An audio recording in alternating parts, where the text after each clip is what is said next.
Well, it's great to be here, and I have to tell you, my background is traditional media. I worked 18 years at Time Warner, including a stint as the publisher of Time and Fortune for the European editions based in London. So it's been great to see a number of familiar faces and friends at the festival this week. I got involved with Zooppa about 3 years ago. The company actually started in Italy. And I went to Italy and saw what they were doing, and I was blown away by the excitement that customers, the community members, our own staff had for what they were doing, and it wasn't even called crowdsourcing then. So we brought the business to the United States. We're based in Seattle. We're now a Delaware corporation, and we still have a team in Italy as well as other places in Europe and in Brazil. Let me ask this question in the audience here. How many people have seen a crowdsourced or user-generated television commercial on national television, on your national station? See a show of hands. So I would say about 20% of the audience. Well, if you watch the Super Bowl in the United States this year, at least a dozen of the commercials were made through crowdsourcing or user-generated content. So you can see it's becoming more and more part of the marketing mix and becoming a mainstream part of what we're doing. Crowdsourcing tends to be controversial in the advertising world, but it's a technique that works in lots of different industries, lots of different spheres. From everything from software design to t-shirts design, like in Threadless. But it's actually been around for a long time. In the case of architecture, it's been around for thousands of years, where there have been architectural design competitions, and buildings such as the Acropolis, the Houses of Parliament in London, the Sydney Opera House, were all done through crowdsourcing, essentially, competitions, architectural design competitions. So I think it's withstood the test of time. But let me show you some examples of what crowdsourced content looks like in the advertising world. And I'm going to show you some examples of videos that we have worked on with our client brands.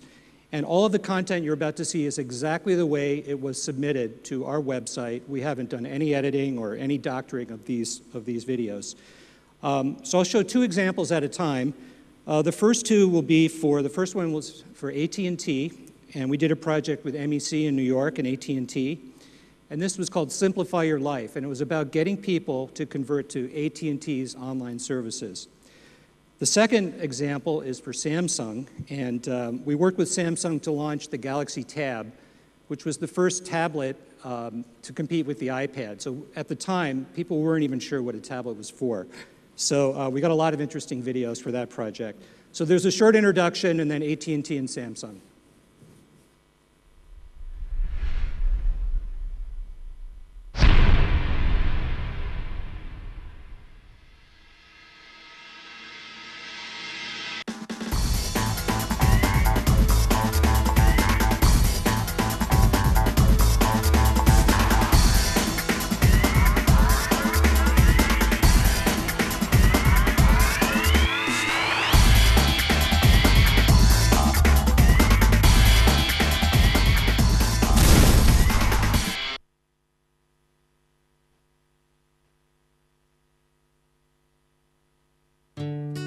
This is Dave. Dave likes to do stuff. And thanks to AT&T's online services, Dave has more free time. So what are you going to do today, Dave? I'm gonna make some jerky, do a herky, get a job and go to worky, buy a house in Albuquerque right before I read a book, catch a crook, give a cat a dirty look, buy myself a pirate hook lunch. Then grow a mustache, go to the zoo, build a robot and teach it kung fu, win first place in a marathon. Do a magic trick for a lamp, beat the robot in ping pong, nap. Plant a tree, flying V, learn about manatees, all because of AT&T. With AT&T, you can manage your account, make payments, and more. Online 24 hours a day, even on the go. No more paper, stamps, or wasted time. AT&T. Rethink possible.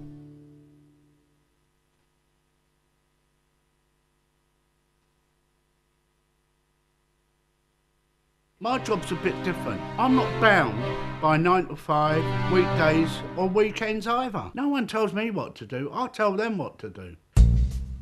You know, I'm in Rodeo Drive, I have to go to Encino, from Encino to Studio City, and then back to Beverly Hills. I don't let it get me down.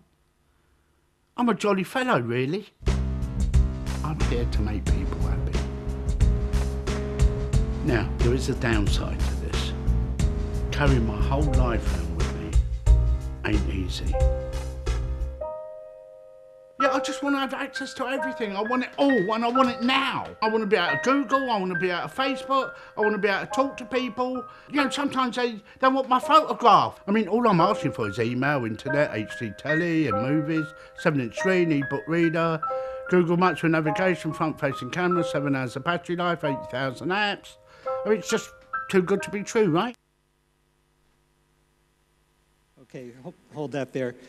So I'd like to show 2 other examples now for maybe more the kinds of examples you might expect from crowdsourcing, where we're asking people to kind of let loose and tell us what they think about a brand. The first one is for Kraft, and it was a project we did in Italy for Freaky Fries, and it was, you know, show us your freakiness. So I've got a lot of very freaky videos. This one definitely qualifies. And then a project we did with Jones Soda. We've done a number of projects with Jones. They are a West Coast brand in the United States with tiny budgets, but a much beloved brand, and they always get a lot of content when we do projects with them. So this was a project for an energy drink they're relaunching called Whoop Ass, and it was show us your whoop ass moved. So let's be freaky and whoop ass.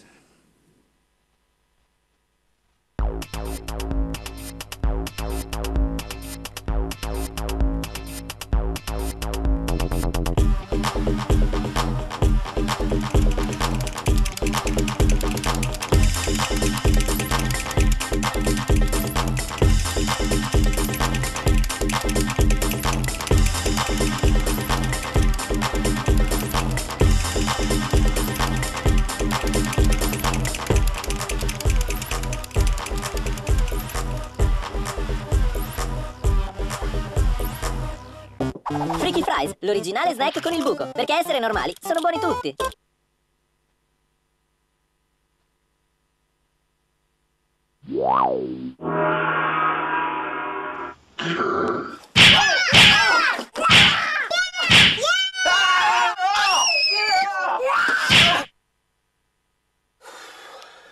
Her tiny fists are so powerful.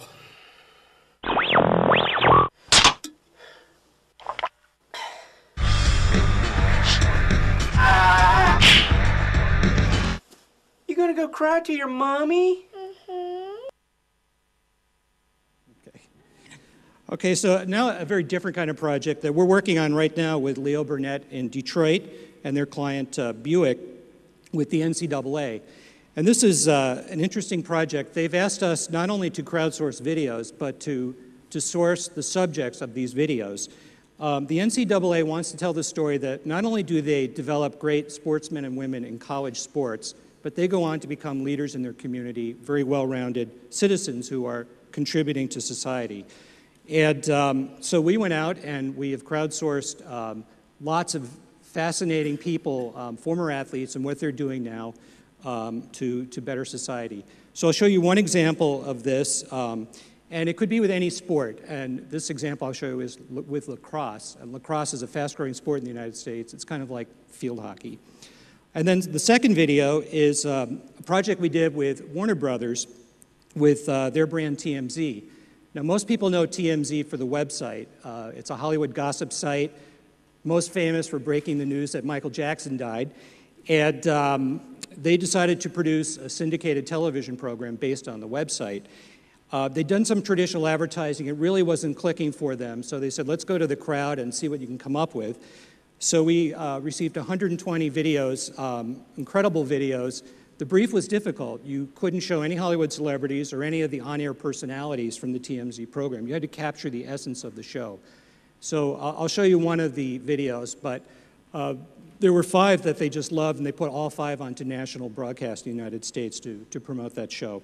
So let's take a look at Buick and TMZ. Hello, I'm Greg Bice, 2004 graduate of The Ohio State University, and proud member of its varsity lacrosse team.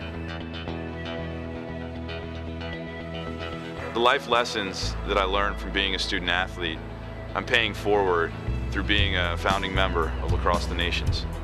Lacrosse the Nations' goal is to empower children in need through education, health, and hope. Our first after-school program has been established in La Chureca, a trash dump community home to over 1,500 people. On top of that, we have a nutrition program where the children are being fed and provide kids incentives to stay in school in an environment that is not entirely school-friendly. People like to talk about games or instances where they really had a defining moment, and for me, looking back, the defining moment, the things that I take with me now are the relationships that I built with people.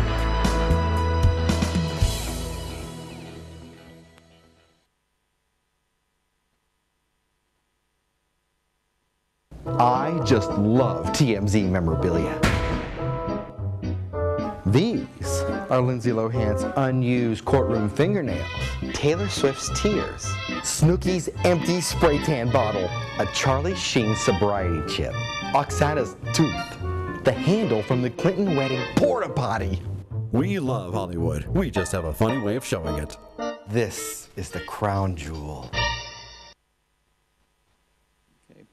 So I'll just show two more. We did a project with Wired Magazine and Telecom Italia. It was a global project, and the brief was simply, why do you love the internet? Tell us your personal story about what the internet has done for you. And we had amazing videos from all over the world, an incredible film from a guy in Siberia who lived in this godforsaken place with muddy streets, and the internet was his only lifeline out of this place. It was fascinating. Maybe a more uplifting story that I'm going to show is by a young man, an African-American from Chicago. It's a true story. And then after that, another Samsung video. And I thought this would be interesting because it's the exact same brief as that Santa Claus video that we saw, but you can see a very different treatment. And Samsung loved this video. It's kind of crazy. It's a little bit out there. But it was done by somebody from Turkey. And I thought it's a good example that great ideas can come from anywhere. And we're always surprised where some of the best videos come from, the least expected places. And this was an interesting story because the young man, he's from Ankara, and his dad produced some of the music that went in it. And that's often the case that whole families or groups of friends will get involved in producing these. So let's take a look at Wired and Samsung. In 1944, Germany developed the V-2 rocket, and Hitler launched a missile campaign resulting in 7,000 dead. This will be important later. The first African American didn't graduate from Princeton until 1947. In 2005, I applied with the online application and became part of that family. I had worries about taking courses in German, but I loved a group of German media theorists whose books I found in internet archives like JSTOR. I emailed back and forth with my professors and wrote a thesis called Data Moshing, the Aesthetics of the Glitch, where some see a compression problem on YouTube, I see art. So I bought my e-ticket and studied in Berlin, instant messaging my new friends before I got there. 50 years ago, we would have been fighting. Instead, we were laughing and chatting about the latest football scores, which we found updated via the internet on our cell phones. In 1944, the world was a closed place. That's no longer the case. Now I love Germany, I love changing our history for the good, and, well, I love internet.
So back to the Super Bowl. I was in New York for the 2010 Super Bowl, and the day after the Super Bowl, they did all these surveys and polls, and the Doritos ads were ranked the top on these day after surveys.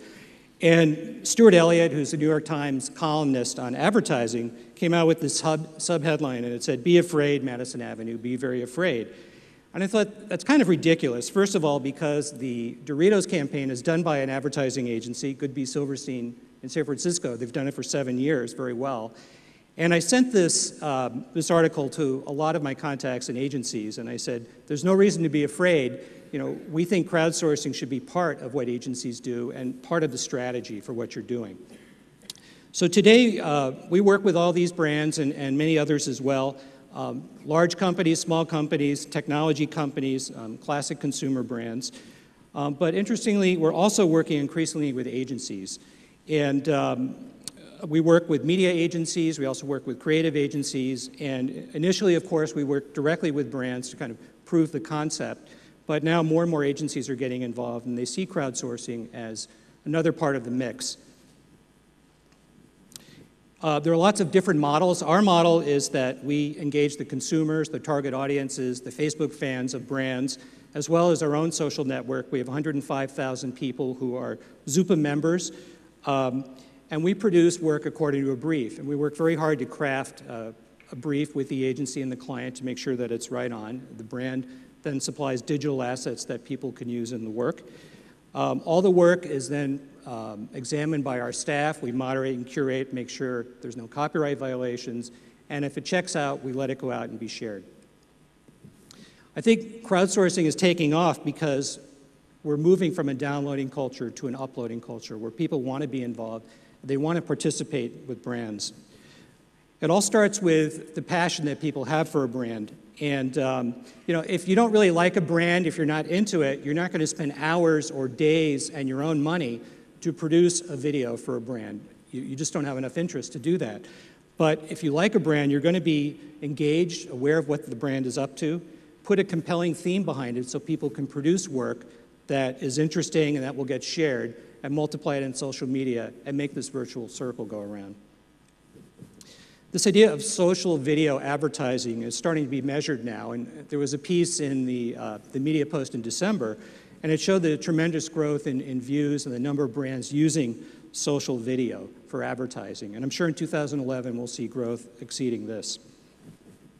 But crowdsourcing is not just a very cost-effective way of producing content. It also brings you a lot of insights, diversity, gives you a lot of fresh ideas. And creative guys and agencies love getting 1,000 ideas in from the field, how people not only perceive a brand, but also how they use a brand. It becomes a form of word-of-mouth advertising where people will share this content with their family and their friends and their networks. And it gets that credible peer-to-peer conversation going. It is sort of like a focus group where you're getting all this work in, and we have had brands say, we're not even sure how people use this particular product. We'd like to put it out to crowdsourcing and see how people interpret it. Show us how people are using it. Now, the Samsung client was invited, and he would have loved to have come here. Cosman's based in Dallas, but they've got quite a few things going on right now, so he couldn't swing it. But had he come, this is what he would have said. And they were thrilled with the quality of the work, but they also were surprised and delighted with the energy and the sharing that went along with it. So there's a new Samsung project on our website. We just launched it last week, and you'll see the microsite for hosting this crowdsourcing competition for Samsung. Now, a well-structured crowdsourcing project can give you a wealth of analytics. You can look at metrics around participation, traffic, viral factors, and even take it all the way to conversion if you structure it well from the beginning. And that's one of the great things about working with media agencies and social media agencies is that we can set all this up and put the metrics in place and monitor what's happening. We can apply a, my red light is flashing here, so I better stop. So we've got some case studies from AT&T, and I'd be glad to share this work with you. Some of the things that we've measured, which we can make available. And I think crowdsourcing is a way to get people to talk to you. I think today, people don't necessarily want to be talked to, they want to talk to you. And this is a great way for brands to participate. Thank you.